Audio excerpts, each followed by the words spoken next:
Let's talk to a Kiwi who went to the ARC conference and find out what this is all about. Bob, welcome to the program. Lovely to have you with us. Morning, Sean. Nice to be here. All right. What is ARC? How long has it been going? Are you a member? How do you become a member? So ARC stands for Alliance for Responsible Citizenship, and basically it was the idea of Dr. Jordan Peterson, and then he got Baroness Philippa Stroud and ex-Deputy Prime Minister of Australia, John Anderson, to formally put together the conference. There was 1,500 delegates from 72 countries. It was all by invitation only, and it was held in Greenwich in London last week over 3 days. Probably the largest gathering of centre-right leaders and social conservatives in recent times, and it was a real fest of unbelievable speakers, including Jordan Peterson, who actually after the 3-day conference then held a talk fest in the O2 Arena in London. 20,000 people came along to hear him talk. So, it was a full-on 3 days, and I think, as you said earlier on, it's definitely an alternative to the World Economic Forum. It's basically giving power back to the people. Okay, who paid for it? Who pays for ARC? Well, we paid for it ourselves. I mean, basically the 1,500 delegates had to pay to be there, so it was an international, effort. I'm not sure the big funding behind it. I don't know if there was big funding behind it, because really it was just a conference of ideas and lots of people being there, and lots of politicians as well. Bob, I'm going to say this, non-woke ideas.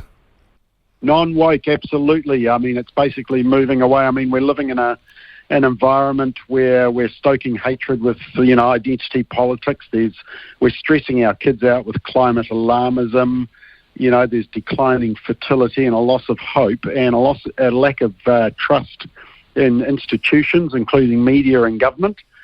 And you've got big tech shutting down free speech. And so really, most of the speakers were focusing on these types of ideas and saying, how can we continue the expansion of ideas? How can we get less government rather than more government? Government is not the solution. And strong families and increasing fertility rates were higher. And look, there was a number of key politicians, former Prime Minister of Australia, John Howard, and Tony Abbott, and Scott Morrison were all there, all three of them. And also the new Speaker of the House of Representatives, Mike Johnson, he did a speech, and Vivek Ramaswamy did a talk via Zoom. He was in Iowa, I think, at the time. So, it was certainly a who's who of politicians. I have put together the top 7 talks from ARC, which I'll publish on my website. So I'll give you the free hit. What's the website? How will people get to see those? Well, it'll be bobmccoskerie.com and also on familyfirst.nz. Okay. I tell you, Sean, you will have to watch my top recommendation. I don't know if you've heard of it. Oh, don't turn into an anti-vax nutter and tell me do your research. You've got to watch this video, Bob. Things will go south very quickly if you do that, mate. No, I think it's very funny because Constantine and I don't know if you've heard of him. He's a Sunday Times best-selling author. He went viral because he did a speech at Oxford. Yes, I've seen the speech at Oxford by Constantine. Yeah, very good, very clever young man. Well, you need to watch the one that he did at ARC because he said, quote, "There are some people whose brains have been broken. To them, our past is abominable and our future is one of managed decline. My message is simple. How dare you? You will not steal my son's future with empty words." And of course, that is sort of mocking our Swedish teenager. Thunberg. How dare you? Were you the only Kiwi delegate, Bob, at the ARC conference? Yeah, I was. There was another Kiwi there, but she's now working in Australia with a women's group. And Rachel Wong. Yeah, Rachel Wong. Yeah, well, she's a friend of the program, of the platform, and I saw Rachel was there. I know.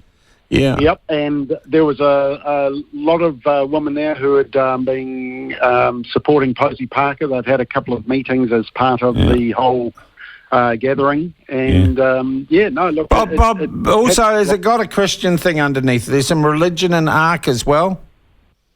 Well, I think that wasn't a prerequisite. There was certainly a large proportion who would have some faith background, Jewish, Christian, but it certainly wasn't the requirement, and it was basically conservative viewpoints, and it was things that were going to strengthen society and take them away from this, we're all doomed, we're in trouble. Look, I saw a classic example of just why we need the kind of thinking that came out of ARC. I read, I don't know if you saw it over the weekend, the Washington Post had some advice from a psychiatrist who said that people should take MDMA and other drugs to deal with their grief over climate change. Oh, God, we had the front page of TVNZ today. It's front page story on TVNZ is, my kid's scared about climate change. What should I tell them? And I said, tell them to listen to the platform.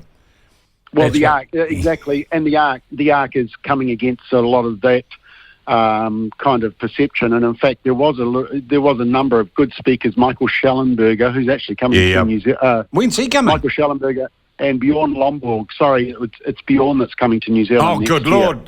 Do you have some ins there? Because I'd love to get him on the program.